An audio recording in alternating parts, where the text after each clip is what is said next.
নমস্কার, good evening. আমি ইলমাস সৈয়দ, আপনারা দেখছেন ground report NKTV Bangla 7 PM prime time. চোখ রাখবো বেলগাছিয়ার দিকে, কারণ বেলগাছিয়ায় এখন যে ভাগাড় সংকট, সেই ভাগাড় সংকটে আটকে রয়েছে বাংলার রাজনীতি।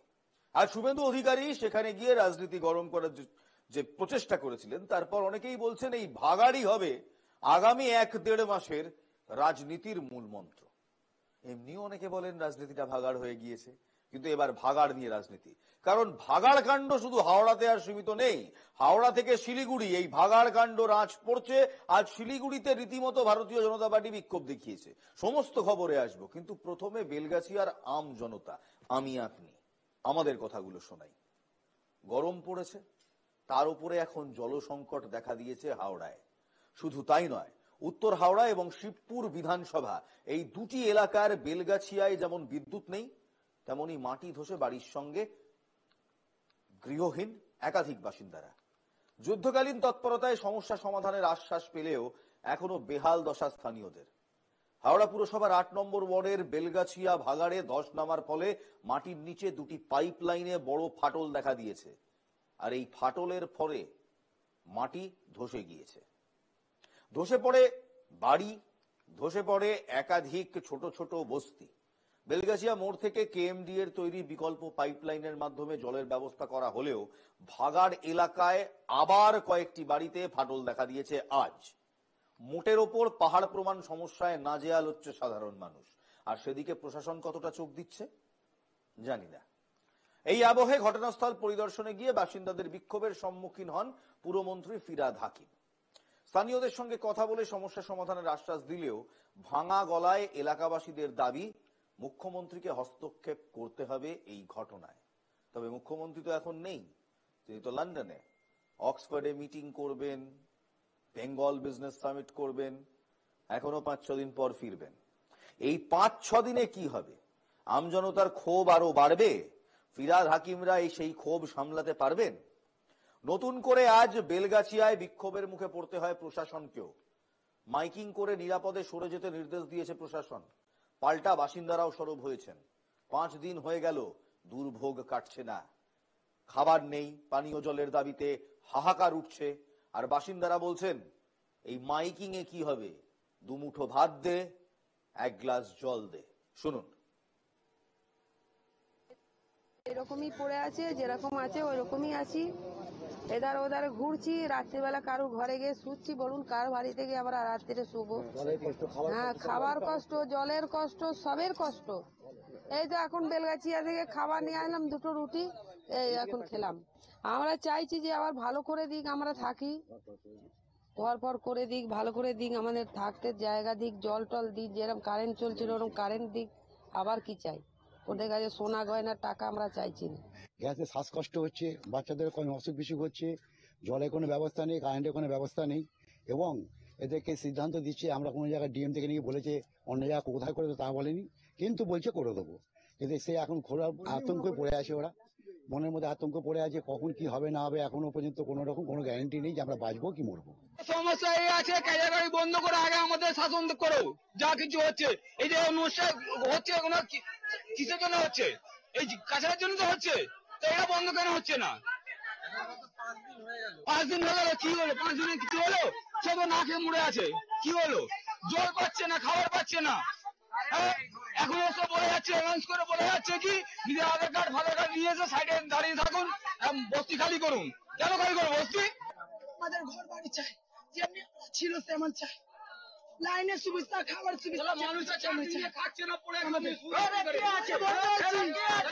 স্কুলে শুচ্ছি, স্কুল কতদিন শুতে দেবে?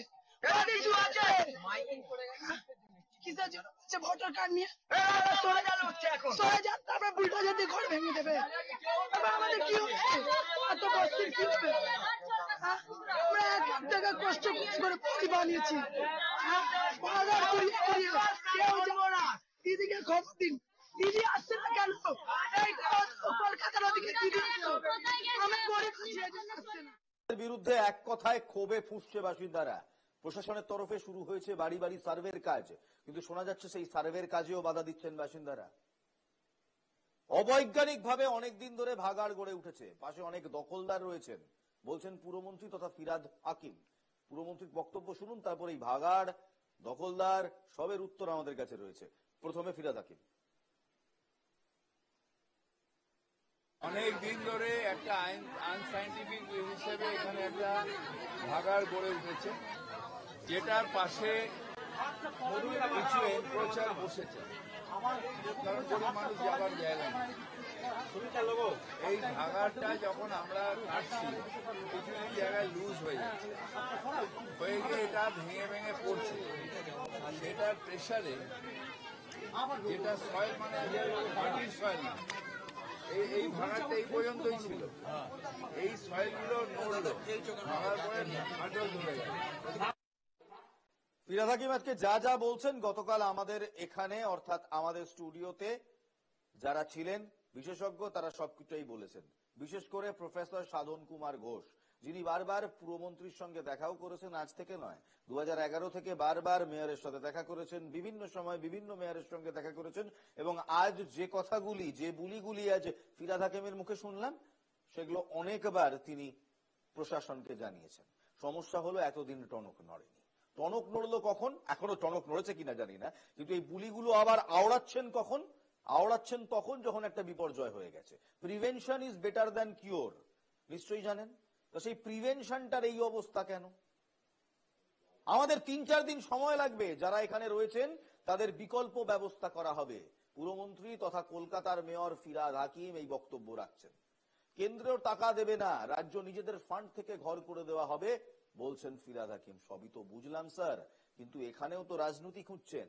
রাজনীতি না খুঁজে একবার জানান না যে 1990 সাল থেকে এই রকম ভাগাড় যেগুলো বেআইনি ভাবে অবৈজ্ঞানিক ভাবে গজিয়ে উঠেছে, সেখানে 45 মিটার উঁচু আবর্জনার স্তূপ কিংবা আবর্জনার পাহাড় কিভাবে হলো? 2016 সাল থেকে আপনাদের কাছে ওয়েস্ট ম্যানেজমেন্টের, স্টেট ওয়েস্ট ম্যানেজমেন্টের কিংবা সলিড ওয়েস্ট ম্যানেজমেন্টের যে রুলস আছে সেই রুল কেন ফ্লাউট করলেন? এই প্রশ্নের উত্তর তো দিলেন না। উল্টে আপনি রাজনীতি করলেন, বলছেন কেন্দ্র টাকা দেয় না, আমরা দেব, ওরা দেব, অর্থাৎ ভোট ব্যাংকে ধরে রাখার জন্য যা যা করতে হয় তাই করলেন, কিন্তু আম জনতার কথা ভাবলেন না, ভাবলেন শুধু ভোট ব্যাংকের কথা। দেখুন,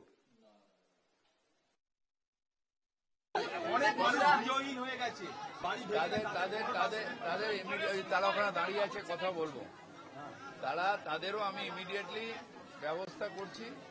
অল্টারনেটিভ কোথাও আমাদের 3-4 দিন টাইম লাগবে, আমি একটা অল্টারনেটিভ ব্যবস্থা করছি। পৌরসভা চিরকালই ঘর করে দিচ্ছে। আমরা এই টাকাটা সেন্ট্রাল গভর্নমেন্ট দিচ্ছে না, গ্রামেরও টাকা দিচ্ছে না আর শহরেরও টাকা দিচ্ছে না। তা আমরা এখন নিজেদের ফান্ড দিয়ে এগুলো করছি, এদেরও ঘর করে দেবো, কিন্তু এখানে সয়েলটাই ডিসব্যালেন্স হয়ে রয়েছে। এটা আমাদের অল্টারনেটিভ একটা চিন্তা করতে হবে। কালকে আমরা অফিসে বসে, আজকে সার্ভে হয়ে যাবে, কোথায় খালি জায়গা পাওয়া যায় সেখানে এদের রিহ্যাবিলিটেট করতে হবে। এটা পুরোটাই ভাগাড়, এখানে আপনি সয়েল মানে সলিড সয়েল পাবেন না। এইগুলো এইখানেও এগুলোই ছিল, তার উপরে মানুষ আনঅথরাইজ ভাবে ঘর করে দিয়েছে। এখানে আপনার সয়েল টেস্ট করে খুব লাভ হবে না যে স্টেবিলিটি আছে কিনা, এদের একটা অল্টারনেটিভ ব্যবস্থা করে দিতে হবে। স্টেবিলিটি থাকতে পারে না, কারণ গতকালকে আমাদের স্টুডিওতে বসে দুজন বিশেষজ্ঞ জানিয়ে গিয়েছিলেন যে মাটির ভার বহন ক্ষমতা দেখতে হয়, তারপর এই সিস্টেম করতে হয়। কিন্তু বেলগাছিয়া বলুন, বেলঘড়িয়া বলুন কিংবা ধাপা বলুন, কোথাও বৈজ্ঞানিকভাবে একটি ডাম্পিং জোনও তৈরি হয়নি, একটি ভাগাড়ও তৈরি হয়নি। আজকে যা যা ফিরাদ হাকিম সাহেব বলছেন, এই সমস্ত কিছু 2011 সাল থেকে এবং তার আগে থেকে অ্যাকচুয়ালি তার আগে থেকে বাম জামানাতে এবং তৃণমূল কংগ্রেসের প্রথম দিকের জামানায় বিশেষজ্ঞরা বলেছেন, কিন্তু কেউ আমল দেননি। আমল দিলে হয়তো আজকে এই পরিস্থিতির সম্মুখীন হতে হতো না। বছরের পর বছর ধরে ময়লা জমতে জমতে এই পরিস্থিতি তৈরি হয়েছে। ধাপার মাঠেও এই একই পরিস্থিতি হয়েছে। বায়ো মাইনিং করা হচ্ছে, সময় লাগবে, ম্যাজিক করতে পারবো না। ম্যাজিক কেন এতদিন ধরে করলেন না কেন সাহেব? আপনি কি পিসি সরকার নাকি যে আপনাকে ম্যাজিক দেখাতে বলবো? ভোট নিয়েছেন, কাজ করবেন আমাদের জন্য। You are the service provider, you will provide. বাজে কথা বলবেন না। 2 থেকে 3 বছরের মধ্যে ভাগাড় নির্মূল হবে।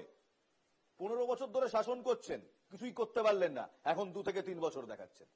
দেখুন ফিরাদ হাকিমের বক্তব্য। হাওড়ায় বসতি কয়েকশো বছর, সেখান থেকে এইরকম ভাগাড়গুলো হয়েছে এবং ধাপার মাঠেও হয়েছে।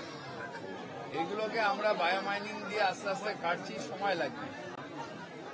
আমাদের অনেকগুলো সংস্থাকে দেওয়া আছে কাজ, আরো দেওয়া হচ্ছে, যাতে 2-3 বছরের মধ্যে এগুলো যদি নাই থাকে তখন মিথেন গ্যাস আর থাকবে না। মিথেন গ্যাস থাকা তো মানুষের পক্ষে খারাপ, তখন মানুষ যারা এটা করেছিলেন তখন ভাবেনি। এখন আমরা এসছি, আমাদেরকে একটু সময় লাগবে, ম্যাজিক তো করতে পারবো না। তাই এইগুলোকেও একটা আমরা 2-3 বছর মধ্যে আমরা এগুলোকে নির্মূল করে দেবো, যাতে এই ভাগার সিস্টেমই না থাকে। এখন ফ্যাক্টরি হয়ে যাবে, ফ্যাক্টরির মধ্যে প্রসেসিং হবে, ড্রাই ওয়েস্ট মানুষকেও সহযোগিতা করতে হবে। ড্রাই ওয়েস্ট আর ওয়েস্টটা আলাদা করতে হবে, করে নিয়ে ড্রাই ওয়েস্টের প্রসেসিং আলাদা হবে, ওয়েট ওয়েস্টের প্রসেসিং আলাদা, যেখান দিয়ে সার তৈরি হবে, সিএনজি গ্যাস তৈরি হবে। তো এগুলো অলরেডি প্লান্টগুলো অনেক জায়গায় বসে গেছে। মেয়র ফিরহাদ হাকিম সাহেব যা যা বলছেন তার কোনোটাই নতুন নয়। ওয়েস্ট সেগ্রিগেশন, ড্রাই ওয়েস্ট এবং সলিড ওয়েস্ট সেগ্রিগেশন, এগুলো কোনোটাই নতুন নয়। সমস্যা হচ্ছে আজ পর্যন্ত হলো না কেন। শুরু তো করেছিল পুরসভা, কিন্তু পুরসভার একেবারে নিচু স্তরের কর্মীরা তারাই কাজে ফাঁকি দিয়েছে। এখনো কলকাতা শহরের একাধিক ওয়ার্ড রয়েছে যেখানে ওয়েস্ট সেগ্রিগেশন হয় না। একেবারে রুট লেভেল, অর্থাৎ বাড়ি থেকে সেই সেগ্রিগেশন সম্ভব হলেও যখন জমাদার এসে সেই ময়লা নিয়ে যান তখন সেই সেগ্রিগেশন আর থাকছে না। বিভিন্ন ওয়ার্ড রয়েছে যেখানে এই চরম বিপত্তি চলছে। আর এই যে 2-3 বছরে সব হয়ে যাবে, 15 বছর ক্ষমতায় আছেন, করলেন না কেন? এখন এসে আরো 2-3 বছর বলছেন কেন? তারিখ পে তারিখ। আই এম সরি, 2025-এ দাঁড়িয়ে যেই যুব সমাজ এই কলকাতা, এই নতুন কলকাতা ওয়েট লিস্টেড হতে চায় না। আরে ট্রেনের টিকিট নাকি যে আপনারা ওয়েট লিস্টিং করছেন? আপনারা সার্ভিস প্রোভাইডার, আপনারা নিজেদের শাসক ভাবতে শুরু করেছেন। আপনারা শাসক নন, আমরা ডেমোক্রেসিতে বাস করি। আপনারা সার্ভিস প্রোভাইডার। আপনাদের সার্ভিস প্রোভাইড করার জন্য এই আসনে বসানো হয়েছে, বসিয়েছি আমরা। We are the buses at the end of the day. আপনার বস আমরা, অন্য কেউ নয়। আমরা জনগণ, আমাদের কাছে আপনি উত্তর দেবেন, এবং সেই উত্তর দিতে দিতে আবার আপনি খেপেও গেলেন। আজ এই প্রশ্ন উত্তর পর্বের সময় ফিরহাদ হাকিম সাহেব মেজাজ হারালেন। মেজাজ হারিয়ে কি বললেন শুনুন।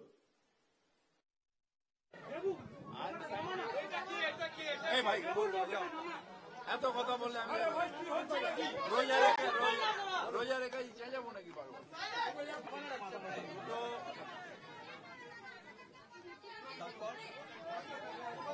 বলে দাও যে আমি কথা বলবো, এখন বলবো একটা লোকের সাথে কথা বলবো।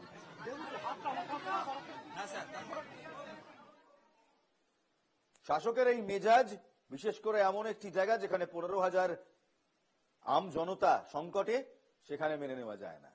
শাসককে বুঝতে হবে তারা শাসক নন, তারা নামে শাসক, আসলে তারা সার্ভিস প্রোভাইডার। সার্ভিস অর্থাৎ আমাদের উন্নয়ন, আমাদের পরিষেবা তারা দেবে, সেই কাজেই তাদের নিযুক্ত করা হয়েছে, নিযুক্ত করেছে এই দেশের জনগণ, এই রাজ্যের জনগণ, এই শহরের জনগণ।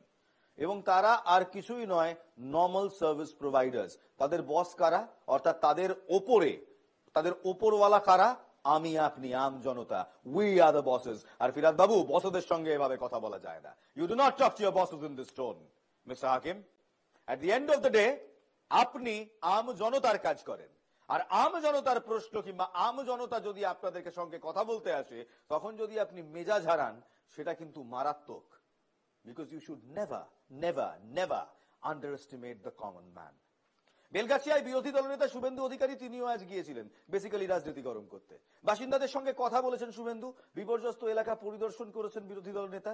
এদিন বেলগাছিয়ায় যান বিরোধী দলনেতা শুভেন্দু অধিকারী। তিনি অভিযোগ করেন রাজ্য সরকার চায় এরা পালাক এখান থেকে, এরা হিন্দু তাই এরা ত্রাণ পাচ্ছে না। অভিযোগ করেন বিরোধী দলনেতা। শুভেন্দু বাবু, যখন কোনো বিপর্যয় হয় সেই বিপর্যয় হিন্দু মুসলমান দেখে হয় না, আর রাজ্য সরকারও হিন্দু মুসলমান দেখে ত্রাণ দেয় না। আপনার এই কড়া ডিভাইসিভ পলিটিক্স আমাকে সত্যি মনে করিয়ে দিচ্ছে ইংরেজদের সময়ের কথা। এই ইংরেজরা চেষ্টা করেছিল ভারত ভাঙার এই পলিটিক্স করে। আপনিও কি তাহলে দেশদ্রোহী? যদি দেশদ্রোহী না হন, ভারত ভাঙার চেষ্টা করছেন কেন? বিপর্যস্ত এলাকায় গিয়ে হিন্দু মুসলমান করছেন কেন? জবাব দেবেন। কি বলছেন শুভেন্দু অধিকারী, শুনুন। রাজ্য সরকার চায় এরা পালাক এখান থেকে।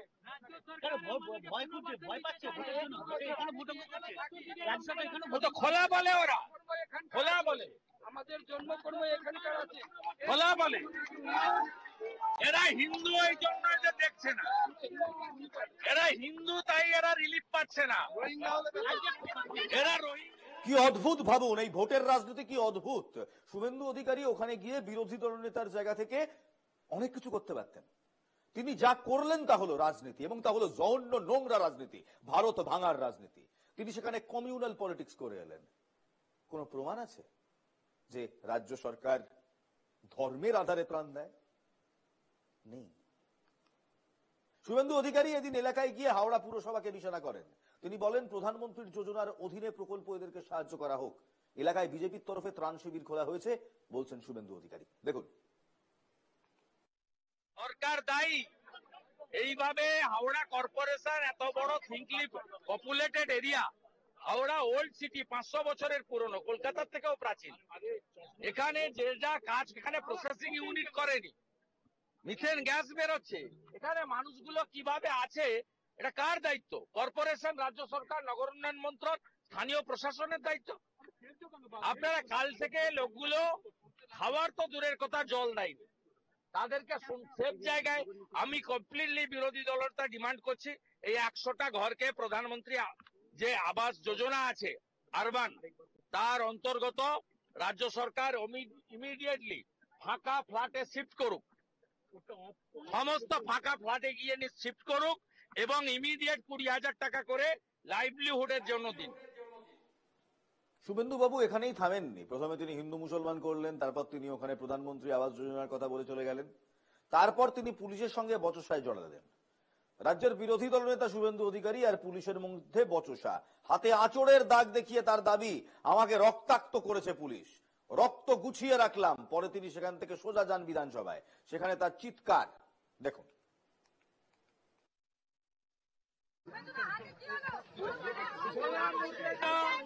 এসআই হাওড়া পুলিশ কমিশনারেট আমাকে রক্তাক্ত করেছে। সব জায়গায় আটকাচ্ছে আপনাকে। এই যে রক্তাক্ত দেখুন না, এসআই হাওড়া পুলিশ কমিশনারেট আমাকে রক্তাক্ত করেছে। সব জায়গায় আটকাচ্ছে আপনাকে। এই যে রক্তাক্ত দেখুন না। এরপর বিধানসভায় যাওয়ার পর, মাফ করবেন, চিৎকার করেছিলেন বলেছিলাম, চিৎকার করা হয়নি, ভুল বলেছিলাম। বিধানসভায় গিয়ে তিনি শুশ্রূষা করান, অর্থাৎ চিকিৎসা করান। বেশ, শুধু হাওড়াতেই নয়, এই ডাম্পিং গ্রাউন্ডের সমস্যা এখন বাড়তে বাড়তে শিলিগুড়িতেও বেড়েছে। শিলিগুড়িতে আজ ভারতীয় জনতা পার্টি ডাম্পিং গ্রাউন্ডের সমস্যা নিয়ে বিক্ষোভ দেখায়, স্মারকলিপি জমা দেয়। শহরের ডাম্পিং গ্রাউন্ড নিয়ে সমস্যা বহুদিনের। দীর্ঘদিন ধরে স্থানীয় বাসিন্দারা দূষণজনিত প্রভাব নিয়ে অসন্তোষ প্রকাশ করে আসছেন। আশপাশে থাকা স্কুল বসতিগুলোর বাসিন্দারা প্রতিনিয়ত এই সমস্যা ভোগান্তির শিকার হচ্ছেন। বাতাসে মিশে থাকছে দূষিত ধোঁয়া, কখনো কখনো শিলিগুড়ি শহর পর্যন্ত পৌঁছে যাচ্ছে এই ধোঁয়া, যা শহরবাসীর জন্য উদ্বেগের। বারবার অভিযোগ তুলেছে বিরোধী রাজনৈতিক দলগুলো, তবে সমস্যার স্থায়ী কোনো সমাধান এখনো করা হয়নি। এলাকার বাসিন্দাদের অভিযোগ, বারবার স্থানীয়দের বিধায়ক, সাংসদ এবং শিলিগুড়ি মেয়রকে জানানো হলেও কোনো কাজ নেওয়া হয়নি, কোনো কাজ করা হয়নি। এই পরিস্থিতির প্রতিবাদে সোমবার বিজেপির ডাবগ্রাম ফুলবাড়ির বিধায়ক শিখা চ্যাটার্জি, তার নেতৃত্বে শিলিগুড়ির পুর নিগমের সামনে বিক্ষোভ হয়। এ ব্যাপারে শিলিগুড়ির মেয়র গৌতম দেব বলেন, এই সমস্যা বহু পুরনো এবং বাম আমলের। বিজেপি বিধায়কদের বিজেপির বিক্ষোভের কটাক্ষ করেছেন তিনি। দেখুন, ডাবগ্রামে যে ডাম্পিং গ্রাউন্ডটা রয়েছে, টোটাল শিলিগুড়ির ময়লা গিয়ে পড়ে ওই ডাম্পিং গ্রাউন্ডে। পাশে 14-15টা স্কুল আছে, ওখানে বড় বড় বহুতল তৈরি হয়েছে। এপাশে বস্তি, কতগুলো বস্তি রয়েছে, প্রচুর মানুষ বসবাস করে। অথচ দীর্ঘদিন ধরে ওই জায়গার পুতিময় গন্ধ, দীর্ঘদিন ধরে ধোঁয়ায় ঢেকে যাচ্ছে এলাকা। মানুষ সাফোকেশনে ভুগছে। কোনো মানুষের এরম দুরবস্থা হচ্ছে, তাদেরকে নিয়ে গিয়ে নার্সিং হোমে ভর্তি করানো হচ্ছে। অথচ দীর্ঘদিন এখানে জানানো সত্ত্বেও সেটা সরানো তো দূরের কথা, সেই জায়গায় শুনি বড় বড় প্রসেসিং হচ্ছে, অনেক বড় কিছু তৈরি হচ্ছে, কিছু তৈরি হবে। আজকে শুনতে শুনতে আমাদের 10টা বছর কিন্তু কেটে গেল। হঠাৎ করে হালচাল নিয়ে তাদের এক গাড়ি মাটিও ফেলেনি, কোথাও কোনো ডেভেলপমেন্টের কাজ করেনি। তাদের এমপি এখানে 5 বছরের পর আরো 5 বছরের জন্য ইলেক্ট হয়েছে। সে এমপি কোনো কাজ এখানে বিজেপির এমপিরা করেনি, এখানকার এমএলএরা কোনো কাজ করেনি, তারা কোনো কিছু কাজ করে না। তারা মাঝে মাঝে রাজনীতির জন্য মাঝে মাঝে হঠাৎ তাদের দেখা যায়। এটা দেখতে পাচ্ছেন, এটাকে সুতো বলে। একটু আলোর কাছে নিয়ে আসলে হয়তো দেখতে পাবেন। সুতো, এই সুতোতে টান লাগলে না ছিঁড়ে যায়। এই মুহূর্তে আমাদের দেশের শাসক দল এবং আমাদের রাজ্যের শাসক দল একটা টাইট রোপে হাঁটছে। আমজনতা টান লাগলেই ছিঁড়ে যাবে। শিলিগুড়িতে বামেদের দেখাচ্ছেন গৌতম বাবু। 15 বছর ধরে আপনারা রাজ্যে ক্ষমতায়, আপনারা কি করেছেন বলুন তো? 35 বছরে মেনে নিলাম কিচ্ছু হয়নি। রাজ্য একেবারে আস্তাকুড়ে পরিণত হয়েছে। সেই আস্তাকুড় সাফাই করার জন্য গত 15 বছরে আপনারা কি করলেন? 35 বছরের আবর্জনার কিছুটা হলেও তো আপনারা 15 বছরে করবেন, করলেন না কেন? শুধু শিলিগুড়ি কিংবা হাওড়ার এই পরিস্থিতি নয়, দক্ষিণ দমদম পুরসভার 3 নম্বর ওয়ার্ডের প্রমোদনগরের বেলগড়িয়া এক্সপ্রেসওয়ে, তার ঠিক পাশেই রয়েছে বিশাল ডাম্পিং গ্রাউন্ড। যেতে আসতে নাকে রুমাল চাপা দিতে হয়। সেখানে দক্ষিণ দমদম, উত্তর দমদম, দমদম পুরসভা সহ আরো কয়েকটি পুরসভার আবর্জনা এনে ফেলে হয়। নিয়ম মতো পচনশীল বর্জ্য, অপচনশীল বর্জ্য, মেডিকেল বর্জ্য এবং প্রাণীজ বর্জ্য আলাদা আলাদাভাবে ডাম্প করার কথা, কিন্তু প্রশ্ন হচ্ছে বাস্তব ক্ষেত্রে সত্যি তা মানা হয় না। প্রতিবেদন তুলে ধরেছেন আমাদের প্রতিনিধি শান্তনু বন্দ্যোপাধ্যায়। দেখুন। দক্ষিণ দমদম পুরসভার 3 নম্বর ওয়ার্ডের প্রমোদগড়, এই অঞ্চলে যে ধাপা অর্থাৎ ডাম্পিং গ্রাউন্ড রয়েছে, বাড়ি বাড়ি আবর্জনা সংগ্রহ হয়, সেই আবর্জনা সব এনে কিন্তু এখানে ফেলা হয়। এবং এখানে শুধু দক্ষিণ দমদম পৌরসভা নয়, আশেপাশের আরও কয়েকটি পৌরসভা যেমন উত্তর দমদম পৌরসভা এবং একটা অংশ থেকে ময়লা এনেও কিন্তু এখানে ফেলা হয়। না না, আমাদের 7 দমদমের মাল করে এখানে, আর হচ্ছে কামারহাটি করে, আর হচ্ছে বিরাটি পুরসভা দমদম, হ্যাঁ, আর হচ্ছে বড়নগর করে। আবর্জনা সংগ্রহ করা হয় বাড়ি বাড়ি, তখন আপনারা জানেন যে দুটো ভাগে ভাগ করে আনা হয়। অর্থাৎ যেগুলি পচনশীল বর্জ্য সেগুলিকে আলাদা করা হয় এবং প্লাস্টিক বা অন্যান্য যে বর্জ্যগুলো সেগুলো আলাদা করা হয়। কিন্তু প্রশ্ন হচ্ছে, এগুলো যখন এসে এই ডাম্পিং গ্রাউন্ড বা ধাপাতে ফেলা হচ্ছে, তখন কি সত্যি সেগুলোকে আলাদা করা হচ্ছে? আমরা যেটা দেখতে পাচ্ছি সেখানে কিন্তু এই যে সামনে আপনারা দেখতে পাচ্ছেন, সেখানে কিন্তু পচনশীল বর্জ্য যেমন আমরা দেখতে পাচ্ছি, কিন্তু একই সঙ্গে কিন্তু মিশে রয়েছে প্রচুর পরিমাণে প্লাস্টিক এবং অন্যান্য বর্জ্য। এখন বিশেষজ্ঞরা যেটা জানাচ্ছেন যে এই মিশে যাওয়ার কারণে কিন্তু বিভিন্ন রকম রাসায়নিক পদার্থ তৈরি হয়, যা মাটিতে মেশে এবং মাটির স্তরকে দুর্বল করে দেয়। যার প্রকাশ কিন্তু আমরা দেখতে পেয়েছি সাম্প্রতিক হাওড়ার বেলগাছিয়া অঞ্চলে। সেখানে কিন্তু বিভিন্ন জায়গায় মাটি ধসে গেছে এবং বাড়িতে ফাটল ধরেছে। এখানকার মানুষও স্বাভাবিকভাবেই সেই একই ভয় পাচ্ছেন। এখানে গাছপালা, মানুষ, পশু পাখি সকলেরই মানে ভীষণ অসুবিধা হয়। এক সময় যখন বাতাস আসে তখন দুর্গন্ধের সঙ্গে ধোঁয়া, তার সঙ্গে কি বলা যায়, ওই যে কয়লার যে মানে আগুন যে জ্বলছে, ডাস্ট, তার সমস্ত ধোঁয়াগুলা চারদিকে ছড়ায়। ঘরের বিছানাপত্রতে সমস্ত কিছু এই ধুলো ভরে যায়। এই জন্য জানলা দরজা বন্ধ করে রাখতে হয় এবং যখন বাতাস হয় দুর্গন্ধে সেখানে টেকা যায় না। বাড়ি থেকে যখন সংগ্রহ করছে তখন আলাদা আলাদা করে সংগ্রহ করছে জিনিসগুলো, কিন্তু সব গিয়ে এক জায়গায় পড়ছে। এবং সব থেকে ভয়ের কারণ হচ্ছে এটার থেকে যে গ্যাসটা তৈরি হচ্ছে, সেই গ্যাসটা আমাদের খুব ক্ষতি করছে। এর কোনো বাজে পরিণতি হলে তখন আমাদের যে কি হবে সেই নিয়ে আমি এবং আমাদের পরিবারের জন্য খুব আমরা ভীত। মাননীয় মুখ্যমন্ত্রী যাতে এই ব্যাপারটা একটু দেখেন, এবং আমি আশা করি যে উনি যদি এবং ওনার দপ্তর যদি এই ব্যাপারটা দেখেন, এটা থেকে আমাদের পরিত্রাণ মিলবে, এই আশা আমি রাখি। যে এখানকার যে বর্জ্য সেটা যদি সঠিক পদ্ধতিতে বা বৈজ্ঞানিক পদ্ধতিতে আলাদা করা না হয় বা প্রক্রিয়াকরণ করা না হয়, তাহলে কিন্তু যে কোনো সময় এখানেও একই ধরনের দুর্ঘটনা ঘটতে পারে এবং এই বিষয়ে কিন্তু আশঙ্কায় দিন কাটাচ্ছে স্থানীয় অধিবাসীরা। শান্তনু বন্দ্যোপাধ্যায়, এনকেটিভি, দমদম। 45 মিটার উঁচু ডাম্পিং গ্রাউন্ডে আবর্জনার স্তূপ। 45 মিটার মানে 15 তলা বাড়ির সমান। এক তল 3 মিটারের হয়। এটা কোন রকম ওয়েস্ট ম্যানেজমেন্ট কিংবা সলিড ওয়েস্ট ম্যানেজমেন্ট রুল বুকে লেখা নেই। এটা হওয়া যায় না, এটা হতে দেওয়া যায় না। প্রশ্ন হলো, বেলগাছিয়াতে ঠিক 45 মিটার উচ্চতার এরকম একাধিক পাহাড় দেখা গেছে আবর্জনার। প্রশাসনের কাছে আমাদের প্রশ্ন, কিভাবে হলো, কিভাবে অনুমতি দিলেন? অনুমতি তো নয়, কিভাবে মানে আপনারা চোখ ঘুরিয়ে থাকলেন? যদি বেলঘরিয়াতে যান সেখানেও দেখবেন। সমস্যা এটাই, সমস্যা হলো প্রশাসন নজরদারি করে না কিংবা নজরদারির অভাব রয়েছে। Prevention is better than cure. আমার জ্বর ভাব করছে জেনে যদি আমি একটা প্যারাসিটামল খেতে পারি, তাহলে আমার হয়তো জ্বরটা আসবে না। কিন্তু আমার জর্জর ভাব করছে জেনেও আমি বারবার সেই প্রসঙ্গ এড়িয়ে যাচ্ছি। 1 মাস পর যখন সেই জ্বরটা আরো বড় রূপে আমার কাছে আসবে, তখন ডাক্তারবাবুকে গিয়ে যদি বলি সব দোষ অন্য কারো, সব দোষ 35 বছর আগে যে মশাটা আমায় কামড়েছিল সেই মশার, তাহলে কি সেটা যুক্তিসম্মত হয়? তৃণমূলের অবস্থা হয়েছে এই, ডেঙ্গি হচ্ছে আজ আর মশা দেখাচ্ছে 35 বছর পুরনো। আজই তো আবার কলকাতা পুরসভা মোট 68টি ওয়ার্ডকে, কলকাতা পুরসভার 68টি ওয়ার্ডকে ডেঙ্গি প্রবণ বলে ঘোষণা করেছে, ডেঙ্গির সতর্কতা জারি করেছে। সার্ভিস দেবেন আপনারা, সার্ভিস দিতে পারছেন না। মেয়র ফিরহাদ হাকিম বলছেন যে না, ধাপাতেও এই সমস্যা রয়েছে, আর সেটা আপনারা রাগ ঢাক করার চেষ্টা করছেন। আজ যখন বাইপাসের ধারে ধাপাতে আমাদের সহকর্মী সৌরজ্যোতি বন্দ্যোপাধ্যায় গিয়েছিলেন সেখান থেকে তথ্য সন্ধান করে আসতে, সেখানে আপনাদের সিকিউরিটি গার্ডরা তাকে রীতিমতো বাধা দিয়ে তার ক্যামেরা কেড়ে নেওয়ার হুঁশিয়ারি দিল। সংবাদ মাধ্যমের ক্যামেরা পার্টির ফ্ল্যাগ নয় যে যখন তখন কেড়ে নেবেন, কিংবা পার্টির টিকিটও নয়। এটা আম জনতার তলোয়ার, এটা আম জনতার কলম।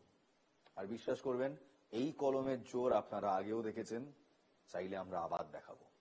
ক্যামেরায় হাত দেবেন না, সাংবাদিকের মাইকে হাত দেবেন না। সাংবাদিকের কলম যখন চলে না, তখন আপনাদের মতো বড় বড় নেতারা হাত জোড় করে বসে থাকে। একটা ছোট্ট বিরতি, বিরতির পর ফিরে আসছি। সৌরজ্যোতি বন্দ্যোপাধ্যায় আমার সহকর্মী, তার সঙ্গে আজ দাপায় ঠিক কি হলো, কি বলা হলো তাকে দেখাবো।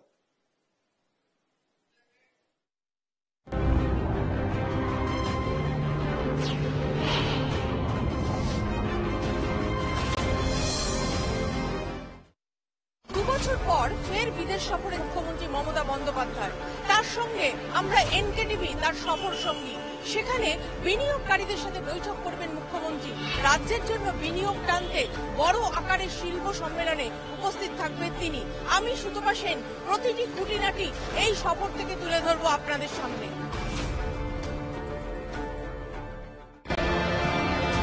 তিলোত্তমা, সিটি অফ জয়, কল্লোলিনী, কলকাতা। আন্দোলনের শহর, সংস্কৃতির শহর, ব্যস্ততার শহর। রাজনীতি, খেলা, বিনোদন, সারাদিনের কলকাতা 8 ঘন্টায়। দেখুন মহানগর প্রতিদিন সন্ধ্যে 6টায়। কোচবিহার থেকে কাকদ্বীপ, বাঘমুন্ডি থেকে বারাসত, 23 জেলা, 341 ব্লক। বঞ্চনা, দুর্নীতি, সাফল্য, হিংসা, টুকিটাকি খবর, বড় সড় খবর। বাংলার সব খবর দেখুন আজকের বাংলা, প্রতিদিন সন্ধ্যে 6:30 ও রাত 10টায়।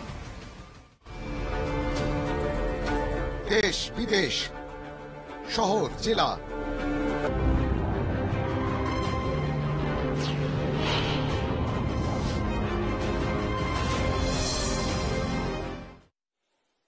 আজ বেলগাছিয়ায় দাঁড়িয়ে পুরমন্ত্রী ফিরহাদ হাকিম কিংবা কলকাতার মহানাগরিক ফিরহাদ হাকিম তিনি বললেন যে ধাপার অবস্থাও প্রায় একই, বাইপাসের ধারে ধাপা।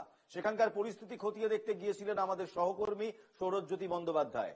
বাচ্চা ছেলে, তাকে যেভাবে সেখানে বাধা দেওয়া হলো তা সত্যি প্রশ্ন তোলে। তাকে সেখানে ঢুকতেই দেওয়া হলো না।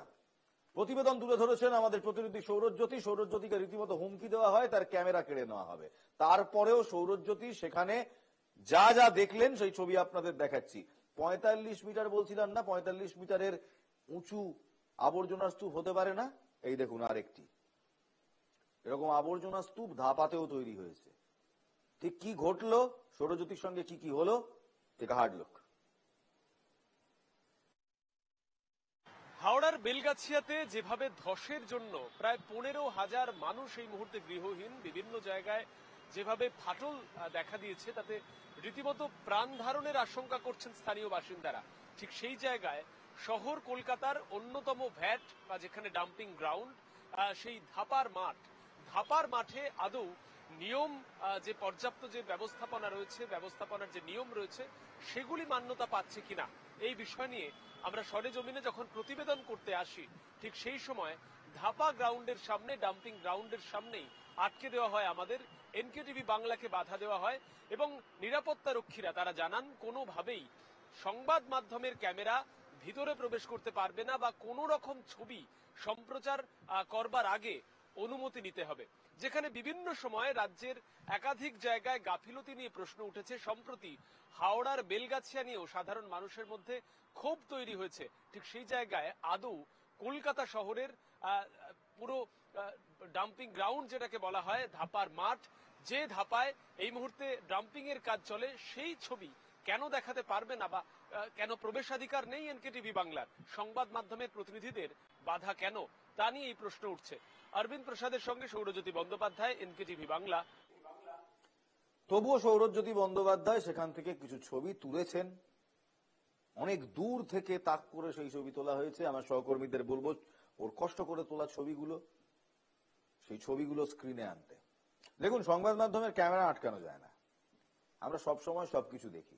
ছবিগুলো একটু স্ক্রিনে আনবো। এই দেখুন ছবিগুলো, ধাপার পরিস্থিতি দেখুন। এই হচ্ছে ধাপার পরিস্থিতি। সৌরজ্যোতিকে বাধা দেওয়ার পর সৌরজ্যোতি তাও ঝুঁকি নিয়ে এই ছবিগুলো তুলেছে। এখানেও আবর্জনার স্তূপ, আবর্জনার পাহাড়। এখানেও যদি সিমিলার কিছু, বেলগাছিয়ার মতো কিছু ঘটে, তাহলে তার দায় কে নেবে? পাঁচোয়া একটাই, এর আশেপাশে কোনো বসতি নেই। Thank god for that. কিন্তু পরিস্থিতি তো এক। এখানেও মিথেন গ্যাস তৈরি হতে পারে, এখানেও প্রায় পাহাড় সমান আবর্জনার স্তূপ, ঠিক যেমন বেলগাছিয়ায় দেখেছি। সৌরজ্যোতির কাছে ড্রোন ছিল না, ড্রোন থাকলে ড্রোন উড়িয়েও দেখাতে পারত বিস্তীর্ণ এলাকা জুড়ে এরকম পাহাড়ের আবর্জনার পাহাড় তৈরি হয়ে রয়েছে। আর আজ মেয়র ফিরাদ হাকিম তিনি নিজে বেলগাছিয়ায় দাঁড়িয়ে বলেছেন এই একই পরিস্থিতি ধাপাতেও। তাহলে এত রাগ ডাক কিসের? তাহলে এত সিক্রেসি কিসের? আমাদের কাছে সাহায্য চান, আমরা সাহায্য করব, নিশ্চয়ই সাহায্য করব। এক্সপার্টসদের নিয়ে আপনাদের সঙ্গে বসে চেষ্টা করব সমস্যার সমাধান করতে। যদি আড়াল করতে চান, যদি হুমকি দিতে চান, সবটা ফাঁস করে দেবো, এভাবে যেভাবে করছি। আর সরকারের তরফে হাওড়ায় ক্ষতিগ্রস্ত মানুষদের জন্য কি করা হয়েছে, এই প্রশ্ন তুলেছেন কংগ্রেসের ওয়ার্কিং কমিটির সদস্য অধীর চৌধুরী। কটাক্ষ করে তিনি বলেছেন, শহরকে লন্ডন তৈরি করতে চেয়েছিলেন না মমতা বন্দ্যোপাধ্যায়? লন্ডনে বসে আসল লন্ডনের সঙ্গে ফারাকটা তিনি দেখুন। দেখুন,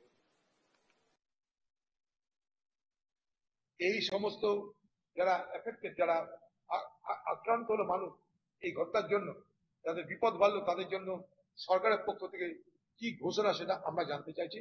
সরকার তুরন্ত তাদের ঘোষণা করুক, তাদের কি ধরনের সুযোগ সুবিধা দেবে তার ঘোষণা সরকারের পক্ষ থেকে করা উচিত। টাস্ক ফোর্সের টাস্কটা কি? ঘটনার উপরে মাস্ক চাপানো, ঘটনার জন্য প্রকৃত কিছু ট্যাক্স করা। আর সবকিছুর মাথায় আপনি যে কলকাতার হাওড়াকে লন্ডন বানাবেন বলেছিলেন, সেই লন্ডনে কি হাল আপনি লন্ডনে বসে একবার দেখুন, জানুন, বুঝুন, ব্যবস্থা করুন। আপনি যে শহরে সেই লন্ডনটা দেখুন, আপনার লন্ডনটা দেখুন। মুখ্যমন্ত্রী মমতা ব্যানার্জির লন্ডন আর যেখানে গেছেন বকেতে সেখানকার লন্ডন, দুই লন্ডনে ফারাকটা দেখুন। আমাদের লন্ডন চাই না, আমরা আমাদের কলকাতাকে খুব ভালোবাসি। এই কলকাতা এক সময় সেই ইংরেজ সাম্রাজ্য, সেই লন্ডনবাসীদের জন্য ছিল একেবারে মাথার মণি, মুকুটের সবচেয়ে দামি বস্তুটি। এই কলকাতা ছিল একেবারে শস্য ভান্ডার, এই কলকাতা ছিল রাজস্ব থেকে শুরু করে সবকিছুতে সমৃদ্ধ। সেই কলকাতাকে বাঁচিয়ে রাখার দায় শাসক দলের। সেটা বাঁচিয়ে রাখার জন্য এই মুহূর্তে আমরা রাজনৈতিক লড়াই নিশ্চয়ই লড়বো, কিন্তু প্রকৃতির সঙ্গে লড়াই, সময়ের সঙ্গে লড়াই, টেকনোলজির সঙ্গে লড়াই শিখতে হবে তো, পড়াশোনা করতে হবে তো। পড়াশোনা করে যে আগামী দিনে টিকে থাকে সে। তাই পড়াশোনা না করলে কি করে হবে বলুন? 2016 সাল থেকে যে রিপোর্টগুলো একাধিক সংস্থা আপনাদের পাঠাচ্ছে, সেগুলো পড়ুন, পড়ে বুঝুন। এই সলিড ওয়েস্ট ম্যানেজমেন্ট কিংবা ভাগাড় নিয়ে, সত্যি তো ভাগাড় নিয়ে কোনোদিন রাজনীতি হতে পারে এটা ভেবেছিলেন? দেখুন হচ্ছে। এই ভাগাড় কতটা গুরুত্বপূর্ণ একটা শহরের বেঁচে থাকার জন্য। আজকে চোখে আঙুল দিয়ে দেখাচ্ছে বেলগাছিয়া, আজকে চোখে আঙুল দিয়ে দেখাচ্ছে ধাপা, বেলঘড়িয়া। যদি একটু দেখতেন সেই রিপোর্টগুলো। এই কথাগুলো কেন বলছি কারণ এত রাজনৈতিক কচকচানি, সংবাদ মাধ্যমকে আটকানো, সবকিছুর পর এই পরিস্থিতি নিয়ে কি বলছেন বর্জ্য ব্যবস্থাপনা বিশেষজ্ঞ, যাদবপুর বিশ্ববিদ্যালয়ের অধ্যাপক সাধন ঘোষ। তিনি একেবারে সেগুলোই বলছেন যেগুলো বারবার তিনি একাধিক মেয়রদের বলে এসেছেন। কি করা দরকার, কি করতে হবে, দেখুন। ওই ডাম্পিং গ্রাউন্ডে যতটা ওয়েস্ট থাকার কথা তার বেশ কয়েক গুণ অলরেডি জমে আছে। যে কোনো ডাম্পিং গ্রাউন্ডে সয়েলের যে সয়েলের ওপর থাকে তার একটা বিয়ারিং ক্যাপাসিটি আছে, যে কতটা ওয়েট নিতে পারবে, এবং এই বিয়ারিং ক্যাপাসিটিটা আমরা খানিকটা বাড়িয়ে দিতে পারি, সেটা ফাউন্ডেশন এবং পাইলিং এই সমস্ত কিছু করে। তো সেইগুলো সেখানে নেই। তার ফলে যে অ্যামাউন্টের ওয়েস্ট ওখানে প্রত্যেক দিন ফেলা হচ্ছে সেটা সয়েলের বিয়ারিং ক্যাপাসিটি যা আছে তার তুলনায় কয়েক গুণ বেশি হয়ে গেছে। তার ফলে সয়েলের বিভিন্ন জায়গায় ফাটল ধরেছে বেসে। এটা হচ্ছে 1 নম্বর কারণ, এবং তার ফলে কোনো কোনো জায়গায় ডেবে যাবে। 2 নম্বর কারণ হচ্ছে এতদিন ধরে ওয়েস্ট ফেলছে এখানে। ওয়েস্টে মূলত 3 টাইপের ওয়েস্ট থাকে, বায়োডিগ্রেডেবল ওয়েস্ট, ড্রাই ওয়েস্ট, আর একটা hazardous waste. Hazardous waste mixing different টাইপসের, আর তাছাড়া কনস্ট্রাকশন ডেমোলিশন ওয়েস্ট থাকে। কনস্ট্রাকশন ডেমোলিশন ওয়েস্ট অনেক শক্ত। বায়োডিগ্রেডেবল ওয়েস্ট যেটা আমাদের ফুড ওয়েস্ট, কিচেন ওয়েস্ট বা অন্যান্য, সেইগুলো কয়েকদিনের মধ্যেই পচনশীল পদার্থ, এটা যেহেতু পচনশীল, কয়েকদিনের মধ্যে এটা পচতে শুরু করে, এবং পচে এটা 2টো জিনিস হয়। একটা হচ্ছে হলো এর মধ্যে যে জল আছে সেটা আস্তে আস্তে বেরিয়ে যায়, সেইটাকে আমরা লিচেড বলি। এই জলটা নিম্নমুখী হয়, নিচের দিকে ধারা থাকে, এবং যদি কোনো ড্রেনেজ বা লিচেড ড্রেন না থাকে তাহলে সেটা মাটির ভেতর দিয়ে একদম অ্যাকুইফার পর্যন্ত, যেটা আমরা জলে পান করি, সেই জায়গাটায় চলে যায়। সেটা কি হয়, মাটি এবং জল দুটোকেই দূষিত করে। এর সঙ্গে সঙ্গে যেটা হয়, এই যে যখন পচে যাচ্ছে তখন এর ভলিউম অনেক কমে যাচ্ছে। সলিড মাস যেটা, তার ভলিউম অনেক কমে যাচ্ছে, মানে অন্তত 30 বা 25%, 40% এরকম হয়। মোটামুটি ভাগাড় নিয়ে এই অবধি থাক। ভাগাড় নিয়ে আগামী দিনে কি হয় নিশ্চয়ই জানাবো, প্রতি আপডেট জানাবো। আমার আপনার কথা তো জানাবোই, তার সঙ্গে 15,000 বাসিন্দা ওই এলাকার, তাদের কি অবস্থা সেই কথাও জানাবো। কিন্তু এবার একটু আরেকটি ইস্যুতে চোখ রাখি, যে ইস্যু শুধু কলকাতা নয়, বাংলার প্রতিটি মানুষকে নাড়িয়ে দিয়ে গিয়েছিল, আরজি কর কাণ্ড। এটা কি গণধর্ষণ নাকি তথ্য প্রমাণ লোপাট, তা স্পষ্ট করা হোক। দেখুন আরো কেউ জড়িত রয়েছে কিনা, আরো কাউকে সন্দেহ করছেন কিনা সেটা জানান। আরজি কর গণধর্ষণ ও খুনের ঘটনায় কেস ডায়েরি তলব করে সিবিআই এর উদ্দেশ্যে এমনটাই বললেন কলকাতা হাইকোর্টের বিচারপতি তীর্থঙ্কর ঘোষ। তদন্তে অসন্তুষ্টি সহ একাধিক বিষয় নিয়ে বাবা মায়ের আর্জির প্রেক্ষিতে এই তলব ছিল আজ। মামলার পরবর্তী শুনানি হবে 28শে মার্চ। সুপ্রিম কোর্টের নির্দেশে সোমবার কলকাতা হাইকোর্টে আরজি করের জুনিয়র ডাক্তার ধর্ষণ ও খুনের মামলার শুনানি হয়। নির্যাতিতার পরিবার তদন্তে গাফিলতির অভিযোগ তুলে পুনরায় সিবিআই তদন্তের দাবি জানিয়েছিলেন। আরো কয়েকজন সন্দেহভাজনকে তদন্তের আওতায় আনার আবেদনও করেছিলেন। বৃহস্পতিবার কলকাতা হাইকোর্টের বিচারপতি তীর্থঙ্কর ঘোষের এজলাসে বিষয়টি ওঠে। সেই সূত্রেই সোমবার শুনানি হয় তারই এজলাসে, এবং সেখানেই তিনি এই নির্দেশগুলো দেন। আদালতে কথোপকথনের সংক্ষিপ্ত অংশ দেখে নেওয়া যাক একবার। দেখুন, শুনানিতে নির্যাতিতার বাবা মায়ের আইনজীবী সুদীপ্ত মৈত্র বলেন, শীর্ষ আদালতের নির্দেশ দেখুন, আগের শুনানিতে আপনি উচ্চ আদালতের অনুমতি নিয়ে আসতে বলেছিলেন, আবার তদন্ত চাই আমরা। সিবিআই চার্জশিটে বৃহত্তর ষড়যন্ত্রের কথা উল্লেখ করেছে, তাহলে আবার তদন্ত হওয়া দরকার। সিবিআই এর অ্যাডিশনাল এসপি পদের কাউকে দিয়ে তদন্ত হোক। সিসিটিভি কি সংরক্ষিত হয়েছে, স্ট্যাটাস রিপোর্ট দেওয়া হোক। ওই দিন কর্মরত নিরাপত্তা রক্ষীদের জিজ্ঞাসাবাদ প্রথমে করা উচিত ছিল। সিবিআই এর আইনজীবী রাজদীপ মজুমদার বলেন, স্ট্যাটাস রিপোর্ট দেওয়ার কোনো নির্দেশ ছিল না। আমাদের আইও এখন বাইরে রয়েছেন, 2 সপ্তাহ সময় দেওয়া হোক। সেই সময় বিচারপতি তীর্থঙ্কর ঘোষ বলেন, বিএনএস এর 70-এর আওতায় কি তদন্ত হয়েছে? এটা কি গণধর্ষণ না তথ্য প্রমাণ লোপাট, তা স্পষ্ট করা হোক। আপনারা দেখুন আরো কেউ জড়িত কিনা, আরো কাউকে সন্দেহ করছেন কিনা জানান। রাজ্যের আইনজীবী কল্যাণ বন্দ্যোপাধ্যায় বলেন, চার্জশিট দেওয়া শেষ, বিচার প্রক্রিয়া শেষ, তারপর পুনরায় তদন্তের আবেদন করা হচ্ছে কেন? পুনরায় শুনানির প্রয়োজনীয়তাই বা কি? সিবিআই এতদিন কি করছিল? মানুষ জানতে চায়। 15 দিনের মধ্যে সিবিআই তদন্ত শেষ করুক। সেই সময় সঞ্জয় রায়ের আইনজীবী কৌশিক গুপ্ত বলেন, দোষীকেও এই মামলায় যুক্ত করা হোক। বিচারপতি বলেন সেটা বিবেচনা সাপেক্ষ। 28 মার্চ কেস ডায়েরি দিতে হবে সিবিআইকে, স্টেটাস রিপোর্টও দিতে হবে। ওই দিন 3:30 পরবর্তী শুনানি হবে। রিপোর্টে সিবিআইকে জানাতে হবে এই তদন্ত তারা গ্যাং রেপের তদন্ত হিসেবে করছে না একজন ব্যক্তিকেই এই ঘটনা ঘটিয়েছে সেই হিসেবে করছে। একই সঙ্গে বিএনএস সেকশন 70 আওতায় তদন্ত করা হয়েছে কিনা তাও জানতে চেয়েছেন বিচারপতি তীর্থঙ্কর ঘোষ। এদিন হাইকোর্টের শুনানির পর আরজি করের নিহত তরুণীর চিকিৎসকের মা বলেন, মনে হচ্ছে আমরা বিচারের দিকে এগোচ্ছি। মেয়েকে যে খুন করাই মোটিভ ছিল তা বোঝাতে সক্ষম হয়েছি। এবার হয়তো সিবিআই নড়ে চড়ে বসবে। তবে নতুন করে তদন্তের আবেদন শুক্রবার আদালতে সিবিআই এর রিপোর্ট জমা দেওয়ার নির্দেশ দেওয়া হয়েছে বলে জানিয়েছেন নিহত তরুণীর চিকিৎসক বাবা। দেখুন। মনে হচ্ছে কিছুটা আমরা বিচারের দিকে এগোচ্ছি, কারণ সিবিআই কে আমরা বারবার চেষ্টা করেও এটা বোঝাতে পারিনি যে এটা আমার মেয়ের যে প্রতিষ্ঠানিক খুন, এটা যে ধর্ষণের মোটিভ না, এটা যে তাকে খুন করাই তার মোটিভ। যে হসপিটালে যে ওষুধ জাল দুর্নীতি এসব সে জেনে ফেলেছিল এবং সে এত পেশেন্ট মারা যায় তার প্রতিবাদ করেছিল, তাকে তাই খুন করা হয়েছে। এটা আমরা সিবিআই কে বারবার বলা সত্ত্বেও সিবিআই এদিকে আওতায় আনেনি। এবার হয়তো আনবে, সিবিআই হয়তো নড়ে চড়ে বসবে। হাইকোর্টে আজকে মামলাটা উঠেছে এবং আমাদের যে সাবমিশন ছিল সেটা উনি ভালো করে তত্ত্বাবধান যেটা বলে সেটা করেছেন এবং আমাদের যে ফার্দার ইনভেস্টিগেশনের কথা বলা হয়েছে সেটা উনি শুক্রবার দিন সিবিআইয়ের কাছে কেস ডায়েরি সহ সিবিআইকে সমস্ত আমাদের খুশি করার মতো তদন্ত করে তার উত্তর দিতে বলেছে। কোর্ট আমাদের সঠিক বিচার দেবে বলে আমরা মনে করছি এবং আমাদের যে লড়াই চলছে সেই লড়াই আমাদের চালাতে সুবিধা হবে। 54টা কোশ্চেন আমাদের কাছে রাখা হয়েছে এবং কোর্টের কাছে আমরা সেই 54টা কোশ্চেনের উত্তর চেয়েছি। কোর্ট কিভাবে সেই কোশ্চেনগুলো উত্তর দেবে সে কোর্টকেই ভাবনা চিন্তা করতে হবে এবং সেটা কোর্ট আজকে যে কথা বলেছে তাতে বোঝাই গেছে যে তিনি ভাবছেন। পরিবারের আইনজীবী শামীম আহমেদ বলছেন রাজ্য সরকার চাইছে না তদন্ত হোক, সেই জন্য তারা বলছে নতুন করে তদন্তে অসুবিধে নেই। আবার তারা বলছে আইনে অসুবিধে রয়েছে। দেখুন।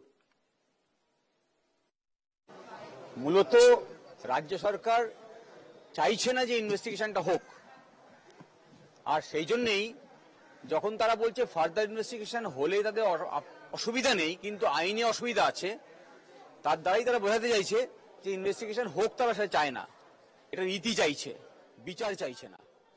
আদালত প্রশ্ন করেছেন যে আপনারা যখন তদন্ত করছিলেন তখন ফ্লেক্সিবল ছিলেন কিনা, যে ইস্যুগুলো উঠে এসছে ইনক্লুডিং গ্যাংরেপ সেই বিষয়গুলো আপনারা কিভাবে এক্সপ্লোর করেছেন, রিপোর্ট ফাইল করুন।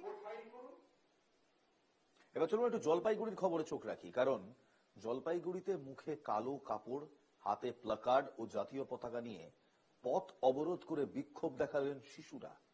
তাদের সঙ্গে অবশ্যই এলাকাবাসীরাও ছিল। তারা দীর্ঘ 70 বছর ধরে বসবাস করছেন রানীচোরা চা বাগানের চেরাবস্তি এলাকায়। হঠাৎ বাড়ির দেওয়াল ও বিদ্যুতের খুঁটিতে নোটিশ পেয়ে যায় যে রাতের অন্ধকারে কেউ এই নোটিশ এসে আটকে দিয়ে গেছে। বাধ্য হয়ে কোলের শিশুদের নিয়ে পথ অবরোধ করে বিক্ষোভে সামিল হয়েছেন স্থানীয়রা। এলাকাবাসীরা বলছেন তাদের পরিবার দীর্ঘ 70-80 বছর ধরে এই চেল নদী সংলগ্ন চেল বস্তির বাসিন্দা। বাপ ঠাকুরদার জন্ম থেকে এখানেই রয়েছেন। হঠাৎ কিছুদিন ধরে তাদের উপর নানা রকম অত্যাচার শুরু হয়েছে। অভিযোগ এই অত্যাচার করছে রানীচোরা চা বাগানের মালিক। বাগান মালিক অবশ্য বলছেন জায়গা নাকি তাদের, তাই ইতিমধ্যে এই জায়গা নিয়ে কলকাতা হাইকোর্টে জলপাইগুড়ি সার্কিট বেঞ্চে মামলা দায়ের করেছে চা বাগান কর্তৃপক্ষ। ওই মামলায় আদালতের তরফে জলপাইগুড়ির জেলা শাসক ও ম্যাল বিএলএন্ড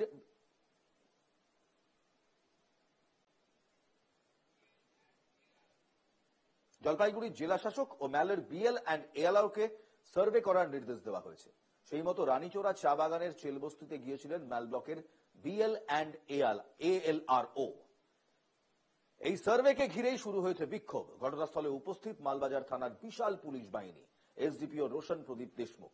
স্থানীয়দের দাবি তারা জমির পাট্টার জন্য আবেদন করেছেন, কারো কারো কাছে খাজনার রসিদও রয়েছে। দেখুন। पहले तो बगान का नहीं था, पहले का कंपनी तो ऐसे नहीं कर रहा था। अभी जो 2011 में कहा था 2012 से जब से ये कंपनी लिया है तब से हम लोग का घर भी बनाने नहीं देता है, थोड़ा सा कुछ करने से गिरने उड़ने करने से भी पुलिस भेज के पूरा घर का गार्जियन को उठा के ले जाता है, पूरा मिस्त्री को पूरा भगा देता है यहाँ से। क्यों, ये जगह किसका है? ये जगह तो हम लोग 70-80 साल से हम लोग ये, मेरा दादा परदादा, मेरा भी जन्म यही हुआ है, मेरा पिताजी का भी यही जन्म हुआ है। इतना दिन से आप लोग यहाँ पे रह रहे हो, तो आप लोग यहाँ पे अंचल में टैक्स वगैरह देते थे? सब देते हैं, घर का टैक्स भी देते हैं, वोट हम लोग का। আমরা এই যে জমিনের সমস্যা আছে, হ্যাঁ, বাজে বাগান মালিক আছে গোয়েল, সেটা আমাদের এখানে সার্ভে করা পাঠাচ্ছে, সেটার জন্য আমরা এখানে আছি। আমরা এখানে না থাকলে এই জমিন সব ও নিয়ে নিবে, তাহলে আগে আমরা কিভাবে আমরা থাকবো এখানে, কিভাবে আমরা সার্ভাইভ করবো বলুন। এখানে আমরা 80 থেকে 70 to 80 ইয়ার্স আমরা এখানে আছি। দেখুন এখন ওরা এরকম করতে আছে, আমরা আমাদের আছে, আমাদের বাচ্চাদের আছে, ওদের ফিউচার কি হবে বলুন, কিছু নাই।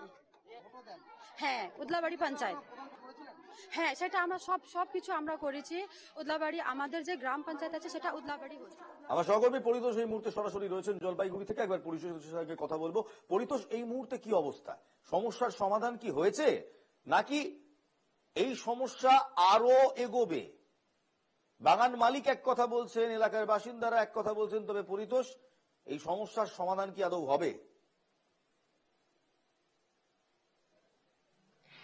দেখো এলমাস, একদমই যে এই যে সমস্যা, এই সমস্যা কিন্তু আজকের নয়, দীর্ঘদিনের। কারণ এই যে চা বাগানের পাশে যে চেল নদীর পাশে রয়েছে চেল বস্তি, এই চেল বস্তি কিন্তু আজকের নয়, দীর্ঘ প্রায় 70-80 বছর ধরে এখানে এই বস্তি রয়েছে।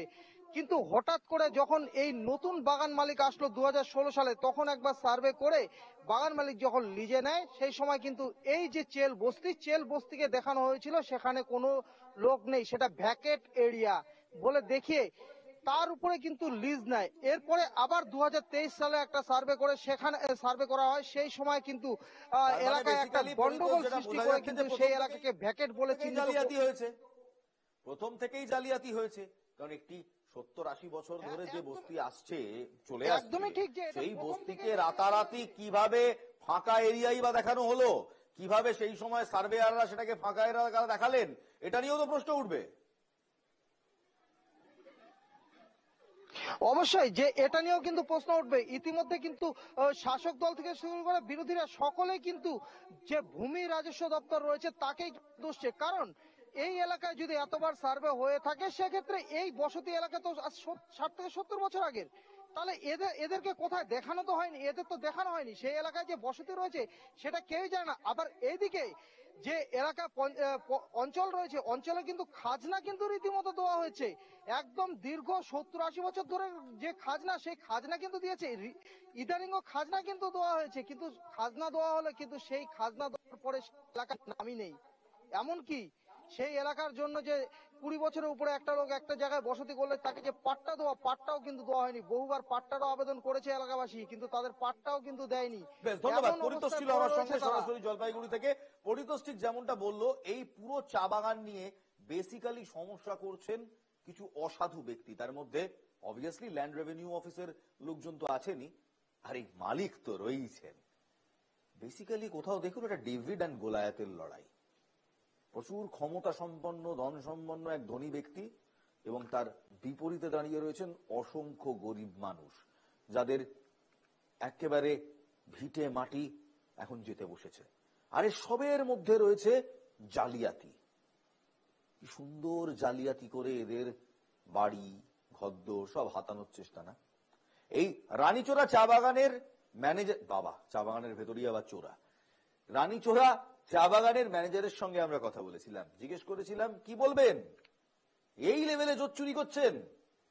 উনি বললেন কিচ্ছু বলবো না, সব তো বিচারাধীন, তাই কিছু বলা উচিত হবে না। শুনুন।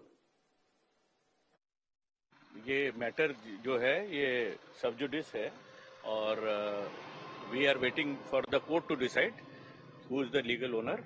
जिसका होगा उसको होना चाहिए, जो भी कोर्ट का डिसीजन होगा हम लोग को मंजूर होगा। Total 27 acres. अब मैं इसके ऊपर ऐसे तो कुछ नहीं बोलूंगा, what ever the court will decide. हम लोग ने अपना डॉक्यूमेंट्स जो है रेलिवेंट डॉक्यूमेंट्स जमा कर दिया है। Now let the court decide कि वेदर हम लोग ओनर है या कोई और ओनर है। बलविंदर सिंह बजुआ লিখে নিন, এই বাজুয়া বাবু ওখানকার ভূমিপুত্র নন, তাই তিনি জানেনও না ওখানে যারা রয়েছেন এই বাচ্চা বাচ্চা শিশুগুলো, তাদের মা বাবা, তারা রাতারাতি এরকম নোটিশ পেলে কি অসংখ্য সংকটে, কি চরম সংকটে তারা নিজেদের দিন কাটাচ্ছেন। এই যে হেল্পলেস, হোমলেস, হয়তো বাজুয়া বাবুদের বাড়ি থেকে টেনে এনে এদের সামনে দাঁড় করিয়ে বোঝাতে হবে যে তাদের একটি নোটিশ এতগুলো মানুষকে গৃহহীন করে দেবে। টাকা পয়সার জন্য সবসময় সবকিছু করতে নেই, করা যায়ও না। 70-80 বছর ধরে যারা এই এলাকায় বসবাস করছে তাদের হকের জমি তারা কেন ছাড়বেন? রাতারাতি নোটিশ দিলেই কি হয়?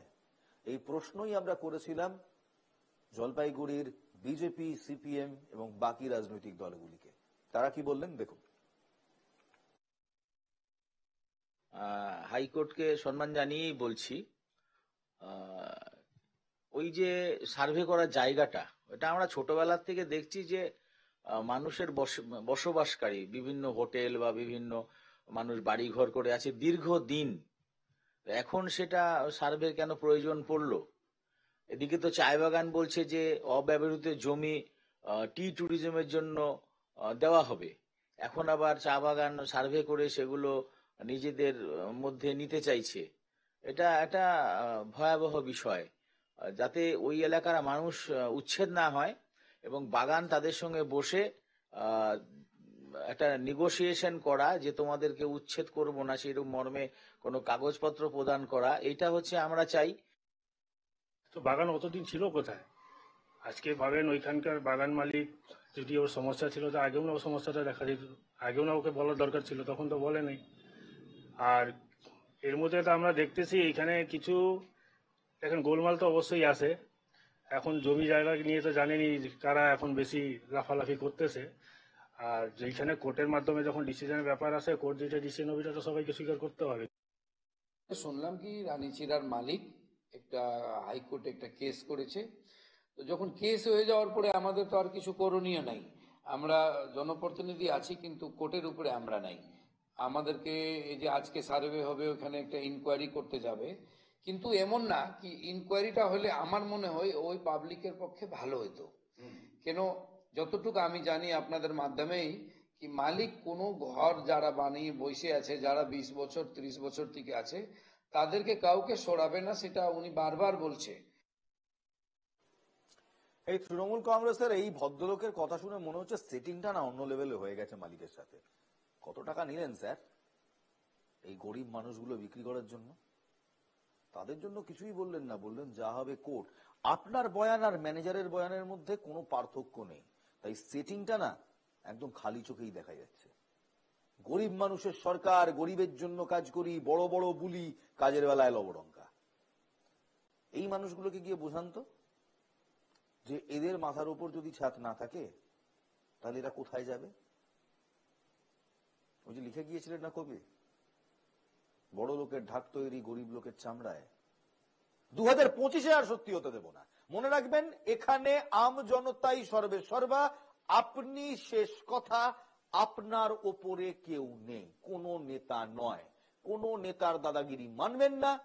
মনে রাখবেন, ইউ আর দ্য বস, আপনি চালিকা শক্তি, আপনার ভোট, আর সেই ভোটের জোরে এরা নেতা হয়।